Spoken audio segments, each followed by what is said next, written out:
तो लाहौर में ब्लास्ट हो रहा है। बलूचिस्तान लगातार पाकिस्तान की नाक में दम कर रहा है और उसके बाद भी पाकिस्तान अपनी हरकतों से बाज नहीं आता।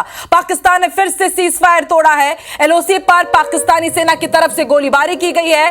कल जब से ऑपरेशन सिंदूर हुआ है उसके बाद से एलओसी पर गोलीबारी और भी तेज कर दी गई है। कुपवाड़ा, बारामूला और उरी ये वो तमाम सेक्टर्स हैं जहां के भारतीय चेकपोस्ट को निशाना बनाया जा रहा है। राजौरी और पुंछ में भी फायरिंग हुई है। भारतीय सेना ने भी सीज फायर का मुंह तोड़ जवाब दिया है और जानकारी के मुताबिक पाकिस्तान की तरफ से सीज फायर का उल्लंघन करके जो फायरिंग की गई है उसमें हमारा 15 स्थानीय लोगों की मौत हुई है। आम लोगों को हर बार की तरह नापाक हरकत के साथ पाकिस्तान निशाना बना रहा है। वहीं पुंछ में हमारे एक जवान भी शहीद हुए हैं। लांस नायक दिनेश नायक के शहीद होने की जानकारी मिल रही है। तो ऑपरेशन सिंदूर के बाद पाकिस्तान की बौखलाहट आप देखिए कि सिविलियंस को निशाना बना रहे हैं पाकिस्तानी सैनिक। और जबकि भारत की नीति रही है कि हमारी ना तो ये नीति है और ना तो नियत है कि हम निहत्तों मासूम निर्दोषों को निशाना नहीं बनाते हैं। हम सिर्फ पाकिस्तान में जो आतंकियों का गढ़ है उनको हम ध्वस्त कर रहे हैं। लेकिन उसके बाद आप देखिए एक बार फिर से पाकिस्तान की हरकत काराना करतूत सामने आई है कि एक तरफ ऑपरेशन सिंदूर जो कि अगेंस्ट आतंकी है और देखिए किस तरह से यहां पर एलओसी पर फायरिंग करके आम लोगों को, मासूम निर्दोष लोगों को निशाना बनाया जा रहा है।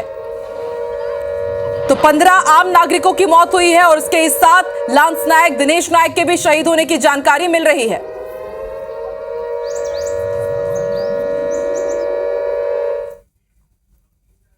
बहुत खराब माहौल था यहाँ 2 मकान 3 मकान ही उड़ गए, डैमेज हो गए। 1-2 गोले इधर हमारे घर के पास ही पड़े तो डर के मारे रात को भाग गए। ये पूरा गांव खाली है। रात को सर हम रातपुर में गए। अच्छा जी, बड़ी हैवी शेलिंग हुई है और बहुत नुकसान हुआ है हमारा इधर पार।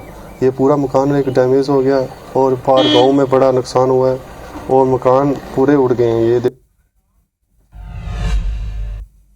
तो आप स्थानीय लोगों को सुन रहे हैं, ये पूरी जानकारी दे रहे हैं, बता रहे हैं कि किस तरह से पाकिस्तान अपनी नापाक हरकतों से बाज नहीं आ रहा है। लगातार सीज फायर का उल्लंघन हो रहा है और इस वक्त हमारे साथ जम्मू कश्मीर से संवाददाता शोपिया से राजा जैद जुड़ चुके हैं। राजा, क्या अपडेट है? 15 सिविलियंस के मारे जाने की खबर है और कई लोग घायल भी हुए हैं, लेकिन अब सबसे बड़ा सवाल हो रहा है कि सिविलियंस को सुरक्षित कैसे किया जाएगा। तो सरकार प्रशासन की तरफ से क्या कदम उठाए जा रहे हैं इनकी सुरक्षा को लेकर? राजा जी देखिए, सबसे पहले मैं आगे बात करूं सुरक्षा को लेकर तो कल भी लेफ्टिनेंट गवर्नर ने एक आला सतही मीटिंग बुलाई है और उसमें डिप्टी कमिश्नर जिला के अधिकारी जो बड़े बड़े हैं उनको ये हिदायत दी गई है कि कैसे सिविलियंस को वहां से निकालना है और उन्हें सेफ सुरक्षित जगह पर पहुंचाना है। कल सबसे पहले यही काम किया गया था कि सिविलियंस को बॉर्डर एरिया से जो है वो इवैक्यूएट करना है और उसके बाद उन्हें सुरक्षित जगह पर पहुंचाना है।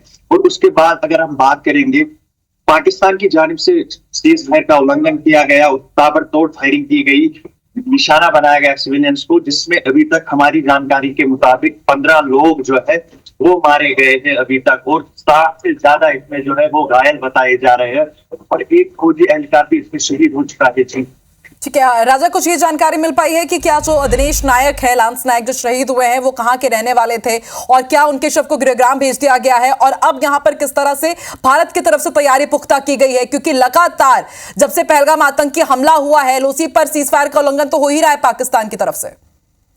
कल डिफेंस ऑफिसर से यही खबर आ रही है कि हम मुंह तोड़ जवाब देंगे। निगरानी है चीफ ऑफ डिफेंस को, जिसकी निगरानी कर रहे हैं दिल्ली से, उन्होंने अपने एक स्टेटमेंट जारी किया है और उन्होंने ये कहा है कि हम खुद दिल्ली से इसमें इस निगरानी कर रहे हैं और जिस लायक की आप बात कर रहे हैं उसका शव अभी वहीं पर मौजूद है, अभी वो उसे नहीं लिया गया है वहां से। जी, और किन किन इलाकों में फायरिंग की खबर मिल रही है राजा, और क्या अब भी ये फायरिंग जारी है और पाकिस्तानियों को कितना इसका नुकसान हुआ है? क्या ये जानकारी जो भारतीय सेना की तरफ से लगातार मुंह तोड़ जवाब दिया जा रहा है?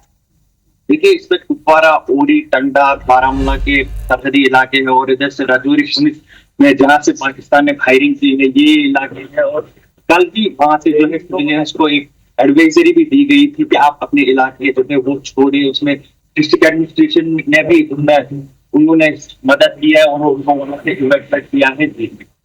ठीक है, आप नजर बना के रखिएगा राजा, अपडेट आपसे लेते रहेंगे। फिलहाल ये भी जानकारी मिल रही है कि जितने भी ग्रामीण हैं उनको कह दिया गया है कि आप बंकर में रहें, अपने आप को सुरक्षित रखें, ताकि जो लगातार पाकिस्तान की तरफ से इस तरह से नापाक हरकतों को अंजाम दिया जा रहा है, यहां पर लगातार सीज फायर का उल्लंघन किया जा रहा है, उससे वो बच सके। अपडेट आप तक पहुंचाते रहेंगे।